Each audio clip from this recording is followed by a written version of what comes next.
mis hermanos, entonces preparamos bolígrafo, lápiz, papel y nuestro hermano Rolando queda con el estudio de esta tarde.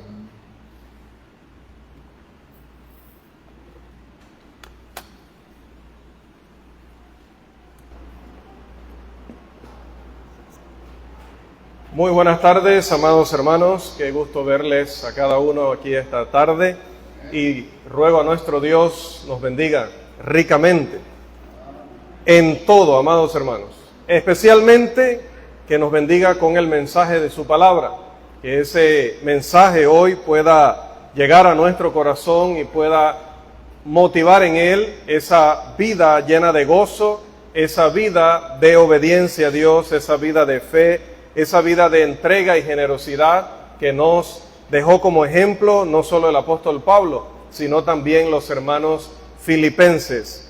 Bien, amados, hemos entonces ya prácticamente terminado lo que es la introducción de nuestro curso, la epístola del apóstol Pablo a los filipenses. Regocijaos en el Señor siempre. Hemos hablado acerca de la ciudad de Filipos, ubicada de manera estratégica, una ciudad que era colonia romana, una ciudad habitada por romanos, por judíos, por griegos. También hablamos acerca del origen de la iglesia filipense, como en Hechos capítulo 16 encontramos al apóstol Pablo acudiendo a aquel llamado macedonio y llega a esta ciudad y no encuentra sinagoga, pero sabe de un grupo de mujeres que se reúnen a la orilla del río y va allá a predicar el evangelio cosechando frutos espirituales. Pero con los días vimos entonces que la oposición de Satanás a través de una chica que tenía espíritu de adivinación provocó que terminaran en la cárcel y maltratados. Pero a pesar de ello, también en la cárcel se dio la oportunidad de que se mostrara una vez más que Dios estaba con ellos, que Dios confirmaba el carácter de Pablo como apóstol, portavoz o embajador de Cristo, porque milagrosamente le libera de los grilletes, abre las puertas de la cárcel y el carcelero pensó que habían escapado, pero él le dice, no, estamos aquí. Luego él mismo los lleva a casa, les lava las heridas, les sirve cena, escucha la palabra y se bautiza, ahora teniendo un segundo fruto, hablando de varias personas, pero un segundo fruto dentro de la ciudad, ahora el carcelero y su familia. Así que la iglesia inicia en estas circunstancias allí y es una iglesia que llega a tener un espacio muy especial en el corazón del apóstol Pablo. Lidia, de hecho, nos enseñó una frase para que sus hermanos no le nieguen la posibilidad de que usted les ofrezca su amor y su hospitalidad. Recuerde que generalmente cuando ofrecemos algo, no hermano, no es necesario, no hermano, no se moleste, no. ¿Usted qué va a decir como Lidia? Si usted ha hallado que soy fiel al Señor, no me rechace. Recíbame este alimento, recíbame esta ayuda, recíbame o quédese con nosotros en casa. Su hospitalidad la puedo ofrecer ahora con esa frase clave. Si soy digna o soy digno de ser considerado fiel según lo que usted entiende de fidelidad, y todos entendemos lo mismo porque todos aprendemos el término de la misma palabra. El último punto es ya lo que se refiere a la fecha en que se escribió aproximadamente la carta y el lugar de composición. Esta epístola fue escrita por el apóstol Pablo mientras estaba encadenado en Roma. Capítulo 1, los versículos 7 al 13, que veremos más adelante con detalle. Él envía saludos desde la casa de César, dice en el 4:21. Expresa también la expectativa de que se avecinaba una crisis en su encarcelamiento. Capítulo 1, versículos 20 al 26. Y tiene la esperanza firme de poder visitar Filipos, lo manifiesta en el 1:26 y en el 2:24. Así que todas estas indicaciones nos llevan a la conclusión segura de que el apóstol Pablo estaba escribiendo en su primer encarcelamiento en Roma, que sabemos que duró 2 años, según Hechos, capítulo 28, versículo 30, y que comenzó ciertamente, según algunos cálculos en los que no vamos a entrar hoy, pero podrán luego consultar sobre eso los días viernes, cómo se calculaban las fechas de los libros de la Escritura. Ciertamente fue para el año 61, para tiempo en el que debió ser encarcelado. Por lo tanto, la fecha de composición de la carta, si hablamos que estuvo 2 años completos allá, si pensaba que pronto iba a salir y iba a poder visitar a los filipenses, entonces podemos ubicarla alrededor del año 63 después de Cristo. Epafrodito, un filipense, había llevado la contribución o ayuda de los hermanos al apóstol Pablo. Se había involucrado en la obra allí, arriesgando su vida.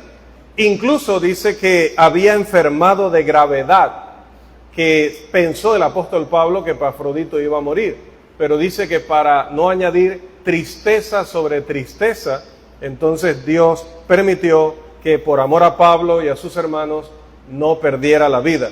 Ahora Pablo lo envía de vuelta a Filipos, lo envía con esta carta y en esta carta le da estos hermosos agradecimientos, una carta llena de elogios, de ánimo, de gratitud, de amor, pero sobre todo, a pesar de estar encarcelado, a pesar de que cualquiera de nosotros hubiera pensado que moriría allí, que lo ejecutarían, quién sabe qué estaría pensando alguno de nosotros si cuando estamos enfermos nos derrumbamos como si no tuviéramos esperanza, cuando muere un familiar nos derrumbamos como si no hubiera consuelo en el Dios de toda consolación, si cuando no encontramos trabajo o cuando se complica la situación financiera andamos con caras largas, con amargura en el corazón y nos desquitamos a veces con nuestros familiares, si cuando tenemos alguna dificultad o tropiezo, otra vez, nos desmoronamos, ¿cuál habría sido nuestra reacción si hubiéramos estado presos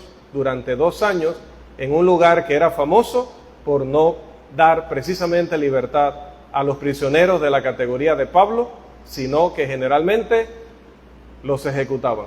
¿Cómo hubiéramos estado? Bueno, Pablo les dice, desde allí regocijaos en el Señor siempre. Otra vez digo, regocijaos. Hermanos, no nos regocijamos de tener problemas o enfermedades o estar sin trabajo o que haya muerto un familiar. Ningún familiar. Pero nos regocijamos en que en medio de todas esas cosas tenemos bendiciones que nadie más en el mundo tiene. Y que más allá de este mundo y sus problemas y sus limitaciones y sus enfermedades, dolor, llanto y muerte, tenemos una esperanza que más nadie tiene si no obedecen el Evangelio de nuestro Señor Jesucristo. Allá al fondo, restos de la antigua Filipos, para que tenga sentido haber puesto la foto allí, ¿verdad? Bien, vamos entonces, hermanos, a entrar en materia ya hoy, según el tiempo nos permita. Vamos entonces a hacer un análisis, texto por texto, frase por frase, de la epístola del apóstol Pablo a los filipenses. Y vamos a leer en voz de alguno de nuestros hermanos los primeros 2 versículos. Vamos a la primera sección de la carta. Esta primera sección tiene que ver con los destinatarios. Tiene que ver con los destinatarios y con los saludos. Vamos allí, por favor. Filipenses, capítulo 1, los versículos 1 y 2. Pablo y Timoteo, siervos de Jesucristo, a todos los santos en Cristo Jesús que están en Filipos, con los obispos y diáconos. Gracia y paz a vosotros, de Dios nuestro Padre y del Señor Jesucristo. Pablo y Timoteo. El apóstol aquí asocia su nombre con el de Timoteo porque estaba con él en ese momento en Roma, porque había trabajado allí en Filipos, porque era muy conocido por la iglesia allí, como ya vimos en la introducción, y era estimado por el apóstol Pablo como su hermano, su colaborador, incluso llegó a llamarlo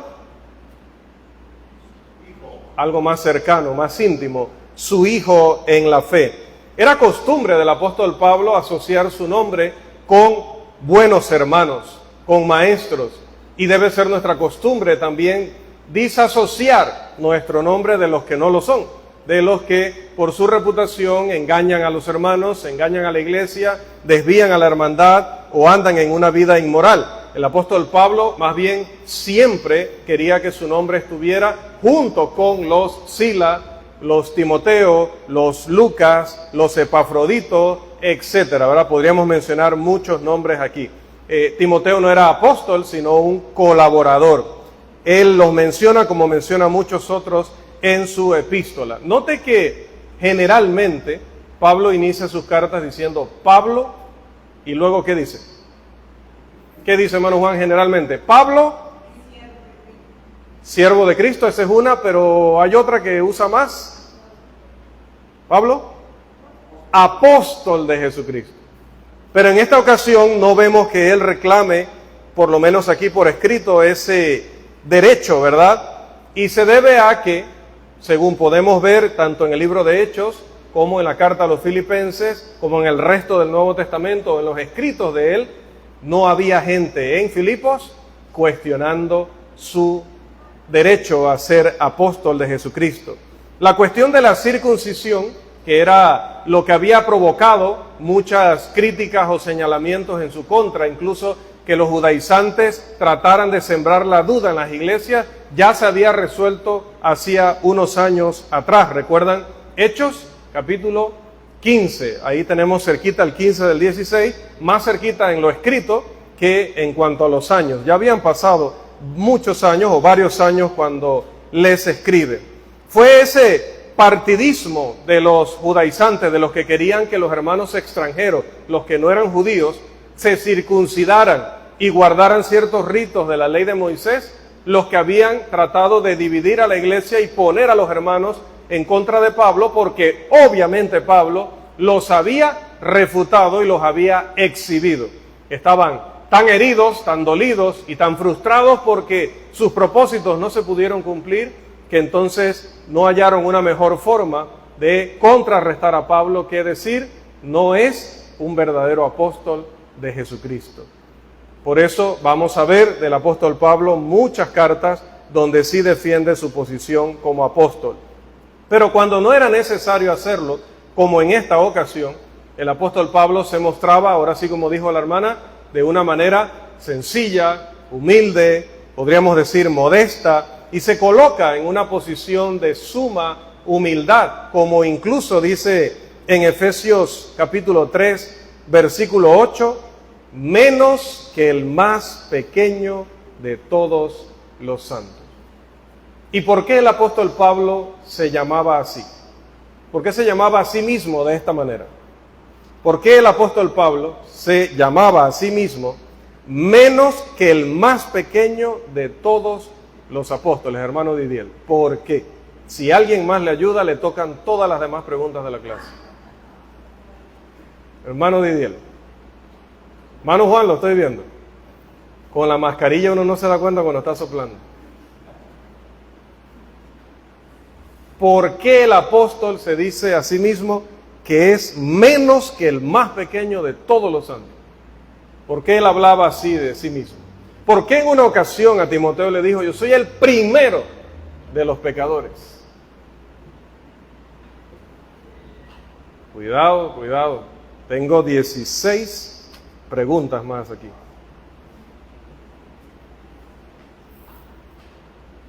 Ahora sí, a ver, ¿quién quiere ayudar al hermano Didier? La hermana Margarita. ¿Por qué?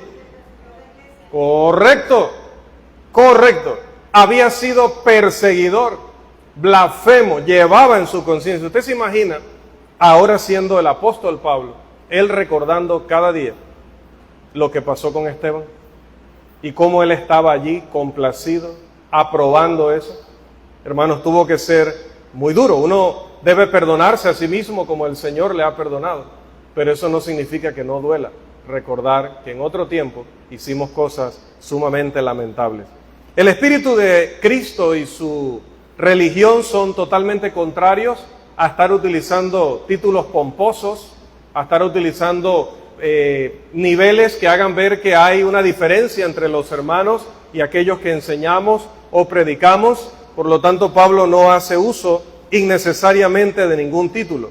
Nunca resaltó todo lo que Dios le había dado, nunca resaltó todo lo que había aprendido, excepto cuando hacerlo era vital y era clave para poder callar la boca de los falsos, aquellos perros a los que va a ver usted que les llama así, no yo, no se moleste, él mismo les llama así en esta misma carta. Cuando llega ese momento a veces tiene que recurrir, de hecho en esta carta hay un capítulo, una sección de un capítulo, donde él hace una lista de todos sus logros en el judaísmo. A veces era necesario recordarle a algunas personas que él no era un aparecido, que él no simplemente surgió ahí de una mata ayúdame Carlito, una mata no está el botánico, ¿sí? De una vid o de una higuera. Él había tenido un recorrido magnífico según los estándares de Dios, pero también según los estándares de los hombres. Y ahora en Cristo, apóstol de Jesucristo. Entonces, a veces requería hacerlo, resaltar estas cosas, mencionar estas cosas, pero no con una iglesia que a él le representaba. ¿Cómo les llamó? La semana pasada, ¿recuerdan? ¿Cómo les llamó? Si el día de mañana tomamos maleta, nos vamos a otro lugar y alguien me pregunta por ustedes, ¿cómo les gustaría que yo dijera? Como dijo Pablo, ¿qué son los santiagueños? Gozo y corona mía.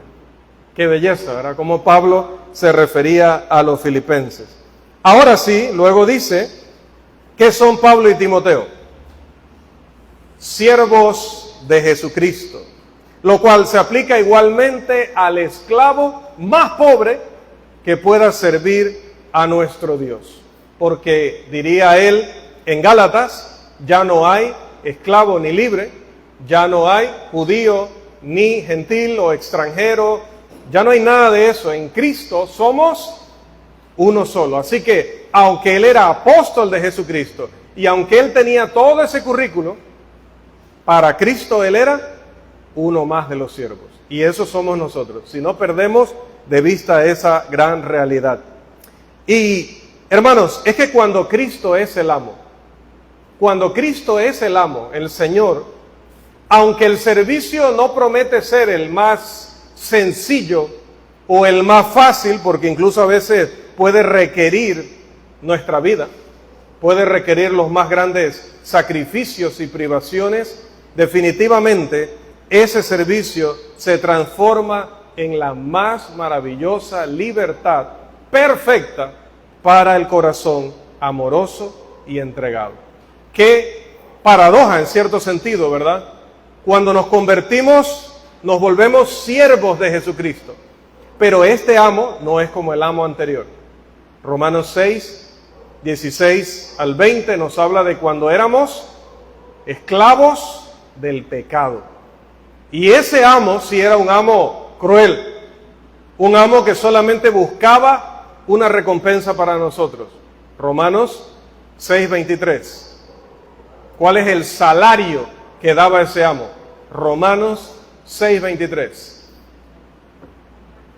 La muerte, tan claritos, que tremendo, ¿verdad, hermano? Esto es lo que nos llena de gozo. La paga del pecado o el salario del pecado es la muerte. Ese era nuestro Señor antes. Pero ahora somos siervos de Cristo y en Él vivimos, aún siendo siervos, una verdadera libertad. ¿Cómo le llamó Santiago? Ahora hagan sentir aún más gozo en el hermano Pablo. En Pablo el apóstol y en Pablo Horna. ¿Cómo le llama Santiago a esa libertad? En la frase, la ley de la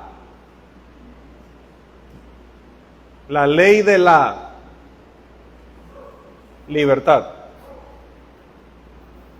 La ley de la, bueno, Pablo, por favor, perfecta libertad. Esto no lo puede entender el mundo. Esto solo lo puede entender el cristiano. ¿Cómo somos libres siendo esclavos?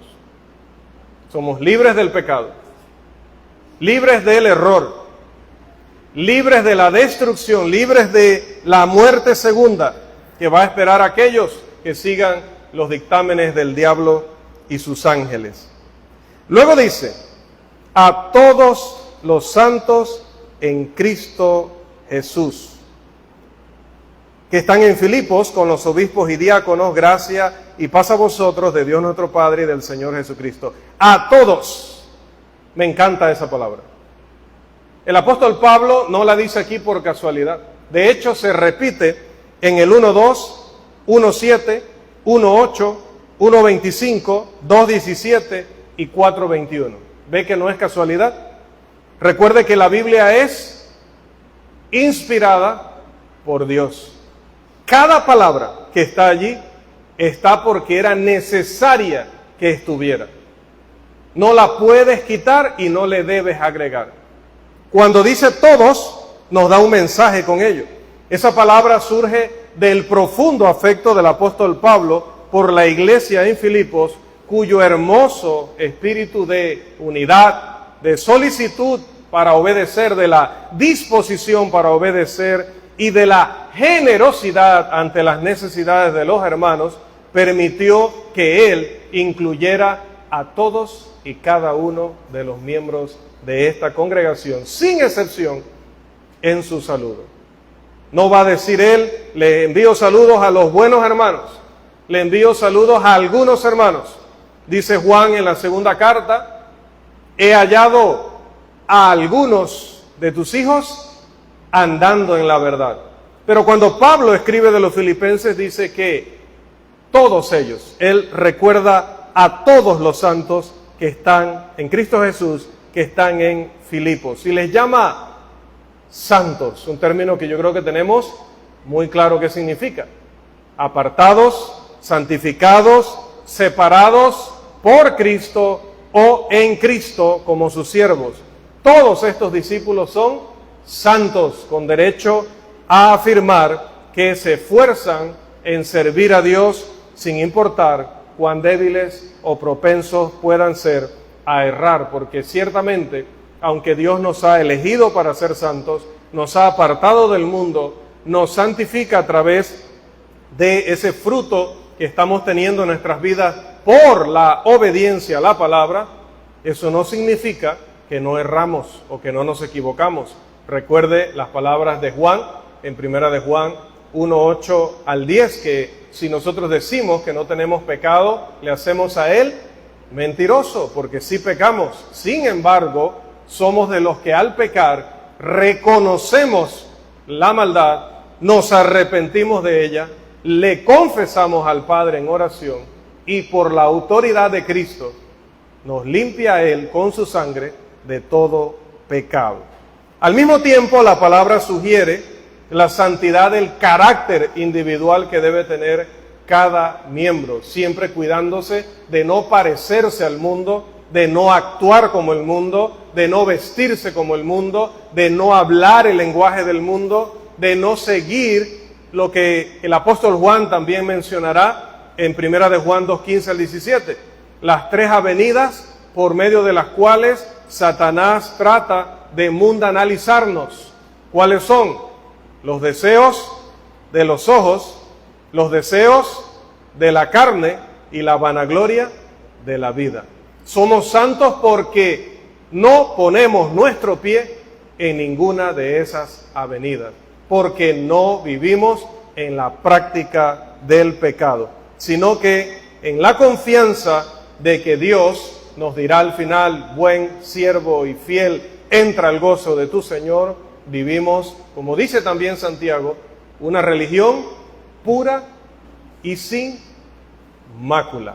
También, como dijo el apóstol Pablo en Efesios, porque sabemos que Dios quiere que la iglesia le sea presentada a Cristo en esas bodas del Cordero de las que habla Apocalipsis, como una novia de la cual él no tenga queja, ni arruga, ni cosa semejante. Ya hablamos del cuerpo glorificado, no hablaremos de eso en este momento. Luego dice, no solamente a los santos en Cristo Jesús que están en esta hermosa colonia romana, sino que saluda a todos los hermanos con los obispos y diáconos. ¿Por qué se les menciona por separado? No se explica. De hecho, leyendo toda la carta no se encuentra ninguna instrucción, o por lo menos explícitamente, no se encuentra ninguna instrucción específica para los obispos y diáconos. Pero el término obispo es un término más conocido en el mundo gentil para lo que entre los judíos eran los ancianos. Así que, como ya hermanos, creo que la Iglesia de Cristo tiene muy claro, a través de tantos años de enseñanza, la palabra obispo, la palabra anciano, la palabra pastor, todas hacen referencia al mismo oficio. Así que cuando los ancianos de una congregación vienen aquí, podemos llamarle los pastores. ¿Recuerdan lo que decía, si no me equivoco, el domingo? Que a veces decimos, yo no quiero sonar como los, y mencionamos un grupo denominacional. Pero cuando escuchamos qué es lo que la persona dice, no quiero sonar como ellos, resulta que la expresión es bíblica. Entonces, no, usted no va a sonar como ellos, usted va a sonar bíblicamente si usted llama a las cosas bíblicas por los nombres bíblicos. Entonces, cuando le decimos los pastores, mire, a veces la gente me pregunta, sobre todo fuera, ¿no? Entonces usted es pastor. Yo le digo, no, todavía no, pero estamos trabajando para que haya pastores pronto en la congregación. ¿Ve? ¿Qué diferencia dar una respuesta incorrecta como, no, en la Iglesia de Cristo no tenemos pastores? Porque tenemos grabada a fuego la palabra como un término denominacional. Entonces, por supuesto que nuestros predicadores no son pastores, pero nuestros predicadores podrían ser pastores. No digo los de Santiago, porque en este caso solo uno podría hacerlo. Pero un predicador puede llegar a ser pastor, pero no es pastor por ser predicador. ¿Estamos claros en eso? ¿Sí? Un predicador puede terminar calificando, llenando todos los requisitos de un anciano, es decir, de un pastor, es decir, de un obispo. Ese es otro término que no lo utilizamos. No lo utilizamos porque nos viene en reminiscencia del catolicismo romano. Entonces, debido a eso, lo que hacemos, no lo utilizamos. Pero podríamos decir, oye, nos visitaron los obispos de la iglesia en Graymer. Nos visitaron los obispos de la iglesia en Forest Park. Sí, son los obispos. Ahora hay obispos en la iglesia de Panamá Centro. Entonces el día que vengan por aquí los hermanos a visitarnos, pues son los obispos, son los pastores o son los ancianos. Esto demuestra también el uso de obispos, diáconos, lo que se ve a través de todo el Nuevo Testamento. Que nunca se habla, mencionando el catolicismo romano.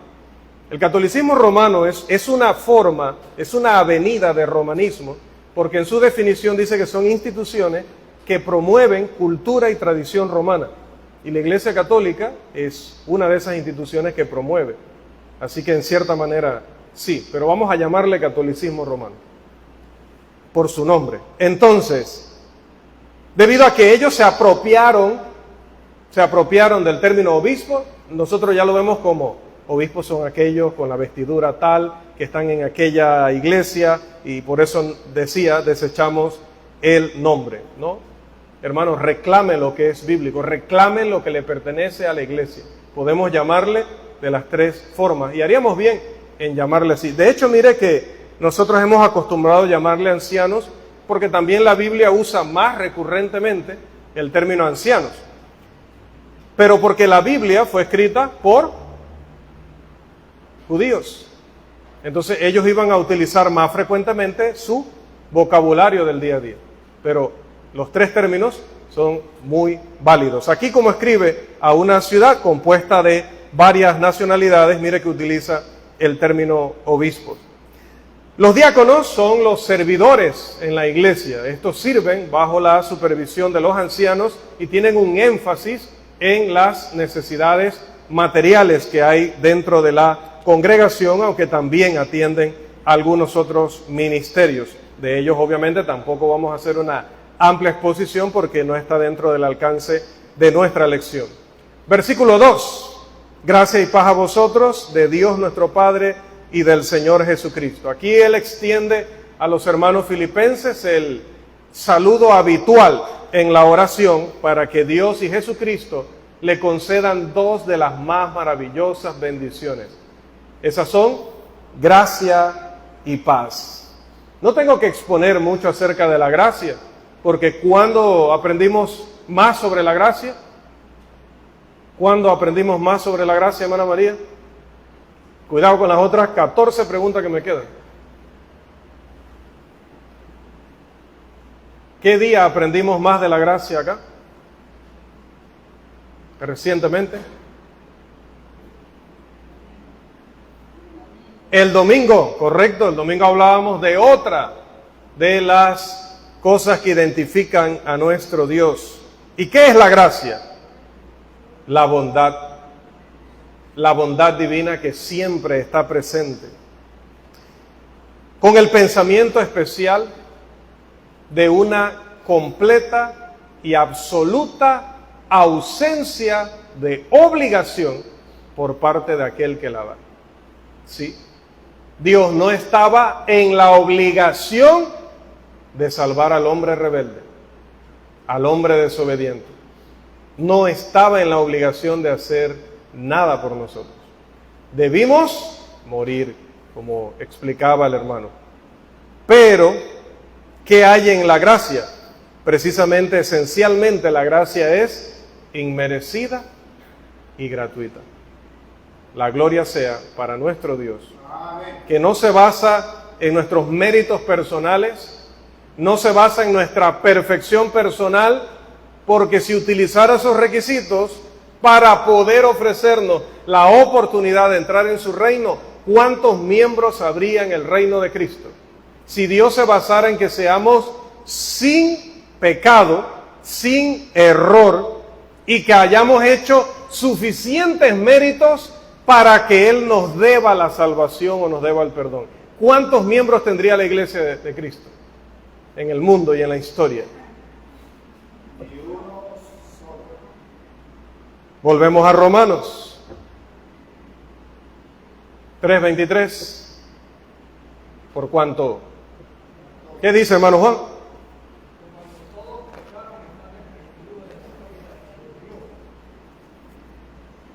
Todos. Cita luego el Antiguo Testamento y refuerza aún más la idea y dice, no hay justo ni aún uno. Si alguien quisiera decir que merece lo que Dios le va a dar,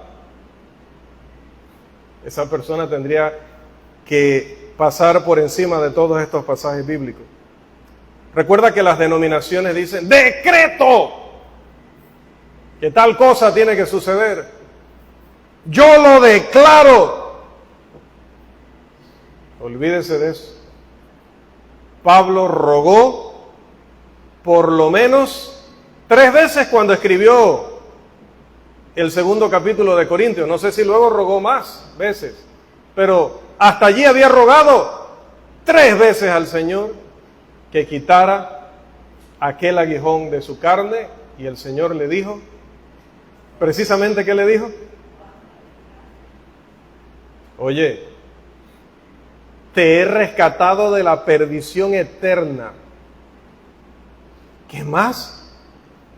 ¿Te puedo dar algo más grande que eso? No, Señor. Bástate mi gracia. Respecto a tu debilidad, te tengo una enseñanza. Mi poder se perfecciona en la debilidad. Así que cuando eres débil, no sientas que yo no te puedo usar. Y no se refiere a debilidad moral, ¿sí? Obviamente. Si somos débiles moralmente de estar cayendo continuamente en el pecado, ahí sí no nos puede usar, porque el siervo del Señor debe ser un vaso limpio.